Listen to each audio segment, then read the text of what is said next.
peux aussi jouer sur les touches avant-arrière de mon clavier pour être vraiment très précis sur la taille. Je peux aussi, par exemple, là j'ai juste fait un déplacement de mon effet, mais pourquoi pas aussi, à un moment donné, je vais peut-être venir le rallonger, hop, et à la fin, le réduire.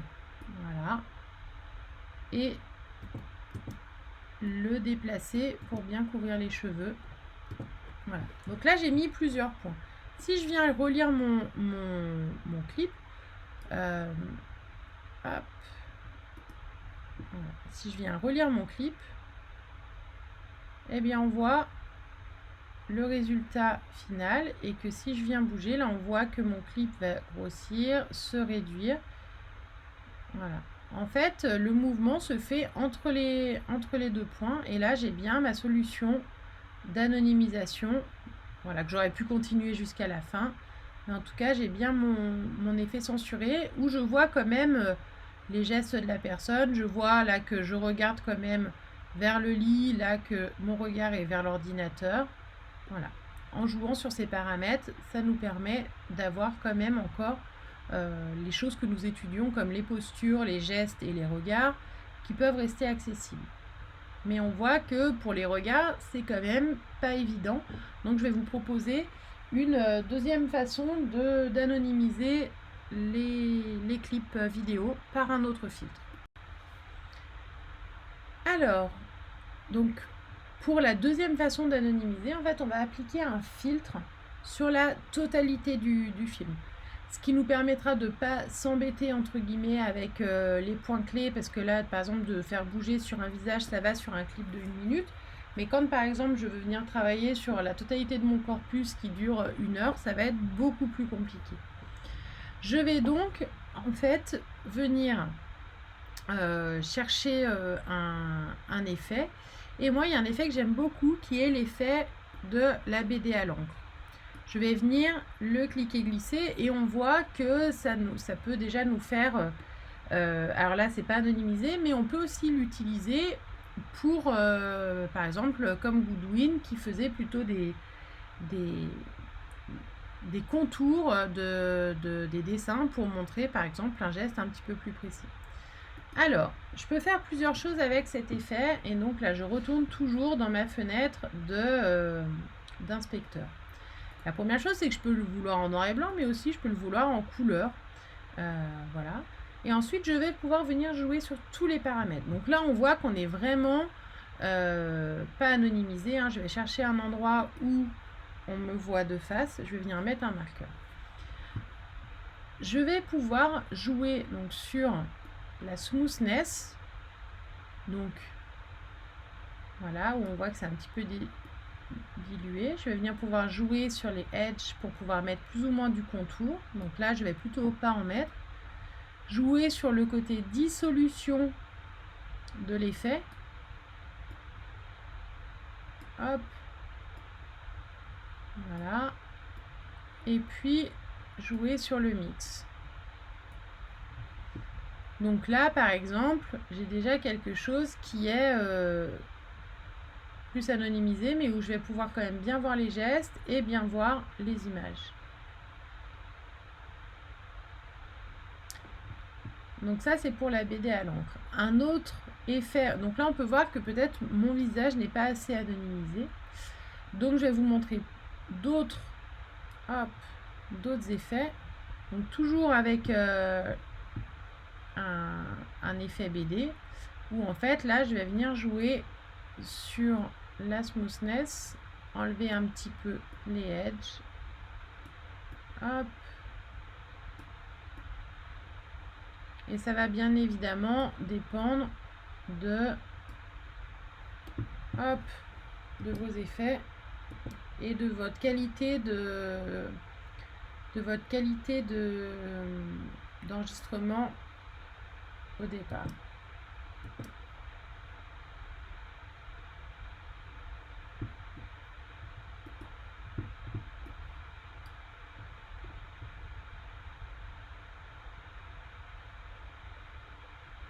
Par exemple, ici, je vais utiliser la BD à l'encre et je vais peut-être venir choisir une autre couleur que le noir, par exemple le bleu. Et là, on voit qu'effectivement, on peut encore avoir accès. Donc là, je vais rajouter un peu de smoothness, enlever des edges, ajouter un petit peu comme ça. Voilà, je viens vraiment jouer, ça dépend à chaque fois de la vidéo qu'on a en entrée. Là, par exemple, si je me remets sur le côté visage, je vois un peu le regard, mais peut-être pas assez de façon assez définie. Donc, je vais venir jouer à chaque fois sur mes réglages. Et puis, la dernière chose que je peux faire quand je suis avec justement deux couleurs, c'est venir ajouter un petit peu de ma vue en dessous pour rajouter un petit peu de couleur, un petit peu, voilà, par rapport au regard. Hop. Pour garder quand même l'anonymisation, mais pour pouvoir garder les regards, les gestes. Voilà. Et ça fait aussi une identité visuelle à votre corpus. Hop. Voilà, et cet effet-là, par exemple, me plaît bien. Si j'ai plusieurs vidéos ou que je veux pouvoir retrouver cet effet-là avec exactement les mêmes paramètres, je peux, voilà, donc avec ma BD à l'encre, venir enregistrer mon pré-réglage d'effets. Donc là, j'ai tous les effets que j'ai mis sur ma piste. Donc, je peux garder la balance. Je vais enlever le réglage de couleur, le censurer et les deux autres BD à l'encre. Et par contre, je vais garder aussi le recadré. Je vais nommer ce réglage Hulu essai et je vais venir l'enregistrer. Il va apparaître dans ma bibliothèque à haut si je cherche Hulu. Voilà, j'ai mon Hulu essai. Pour vous montrer, je vais revenir dans ma vidéo V1 que je vais venir dupliquer pour pas altérer mon fichier. Voilà, donc là je vais l'appeler test anneau pour anonymisation. Et on voit, donc là je suis bien dans ma vue originelle. Si je viens appliquer mon réglage, je vais non seulement avoir le filtre noir et blanc, mais aussi le recadrage qui m'avait plu tout à l'heure. Ce qui me permet d'avoir un template pour mes réglages que je vais pouvoir venir adapter à tous mes extraits et à tout mon corpus. Cette piste, j'ai bien sélectionné uniquement cette partie-là. Je vais aller chercher dans mes effets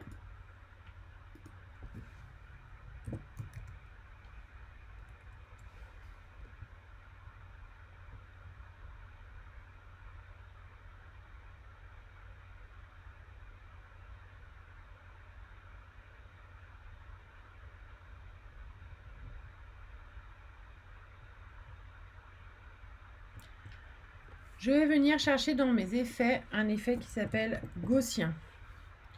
Donc en fait, ça va être quelque chose de flou que je vais venir mettre sur la totalité de mon clip du haut. Et on voit bien que là, j'ai bien toute ma partie qui est floutée. Je peux jouer sur justement le boost du blur. Moi, je veux quand même qu'on voit à peu près, donc je vais rester par exemple comme ça. Et en fait, je vais venir révéler à la fin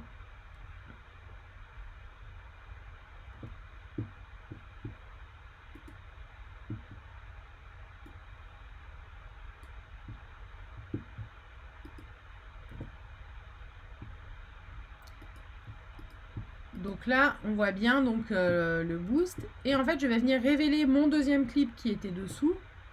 Voilà, donc là, je vous montre juste. En fait, on a bien deux parties, sauf que celui-ci, on a choisi de réduire la partie de l'image. Et on voit que quand je vais venir l'activer, ça vient me faire un flou au-dessus de mon image. Donc ça, c'est une façon d'anonymiser de façon assez rapide. Et je peux très bien redupliquer encore une fois pour faire une deuxième zone. Je vais venir donc dupliquer là. Donc je vais juste, pour bien voir ce que je fais, annuler les deux autres vues. Bien sélectionner cette vue ici. Je vais venir la regarder en trim pour par exemple faire une zone. Par exemple sur ma tête. Hein. Hop. Qui va bouger effectivement pendant le clip.